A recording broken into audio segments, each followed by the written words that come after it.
नमस्कार, आप सभी को हमारे चैनल पे बहुत बहुत स्वागत है और उम्मीद करते हैं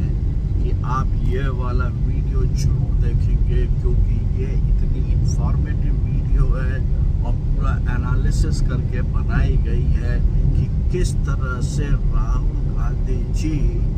अपनी पार्टी के अंदर में किस तरह का टकराव देख रहे हैं, किस तरह की विपत्तियों का सामना कर रहे हैं और किस तरह से वो बुरी तरह से फंसे हुए हैं, फिर भी वो अपना ब्रेव फेस लेकर पूरे समाज के सामने जा रहे हैं और कांग्रेस पार्टी को खड़ा रखने की पूरी कोशिश कर रहे हैं। और इसके लिए मैं राहुल गांधी जी का दाद देता हूँ कि उन्होंने अपनी ओर से भरसक बहुत कोशिश की है कि कांग्रेस पार्टी एक रहे, कांग्रेस के पीछे सब रहे, कांग्रेस उसी ऊंचाई पे जाए जब उनके पिताजी प्राइम मिनिस्टर बने थे इंदिरा गांधी जी के देहांत के बाद। और इसके लिए उनको जो भी करना पड़े वो कर रहे हैं, लेकिन एक जो दिक्कत आ गई है कांग्रेस पार्टी में कि कांग्रेस पार्टी में राहुल गांधी जी जो है वो चापलूसों से घिर चुके हैं और उनको देश में और कांग्रेस पार्टी के बीच में जब चॉइस करने की बात आती है तो वो देश को कटघरे में डाल ही देते हैं। और यही कारण है कि उनके आजू बाजू के नेता मल्लिकार्जुन खड़गे साहब जिस तरह का बयान दे रहे हैं कि भाई कारगिल युद्ध के तर्ज पर समिति बनाई जाए या नहीं, तो राहुल गांधी जी पूछ रहे हैं कितना रफाल गिरा है। जयराम रमेश जी तो आतंकवादियों को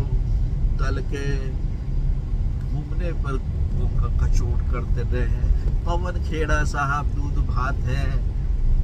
लेकिन एक क्वेश्चन बनता है बहुत अच्छे से, और वह क्वेश्चन बनता है कि राहुल गांधी जी कहाँ सो रहे हैं। जिस तरह से राहुल गांधी जी के प्रवक्ताओं ने शशि थरूर, आनंद शर्मा, मनीष तिवारी या नहीं तो सलमान खुर्शीद जैसे सलीके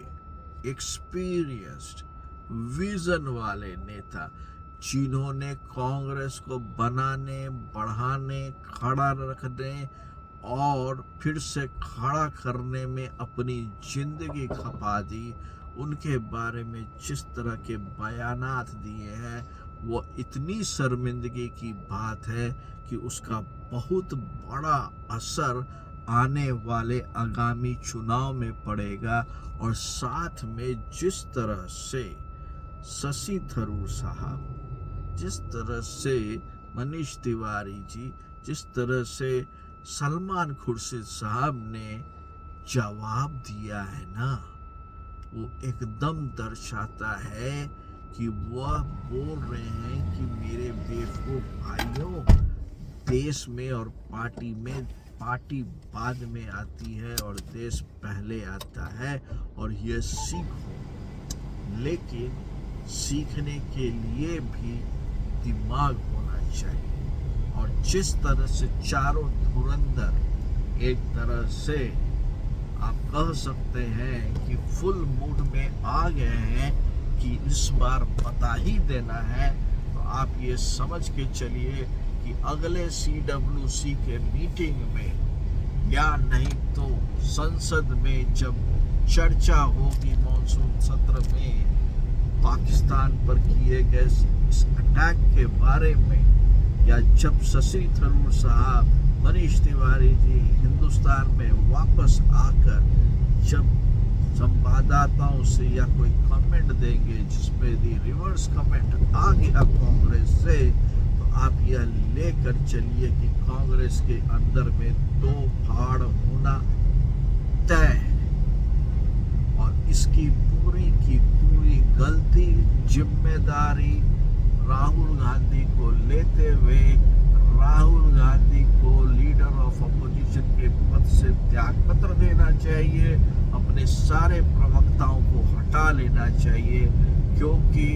देश के लिए भेजे गए एमपीज पर क्वेश्चन करके उन्होंने देश की अखंडता पर क्वेश्चन दाग दिया है। आपका क्या कहना है इस मामले में, बताइए जरा।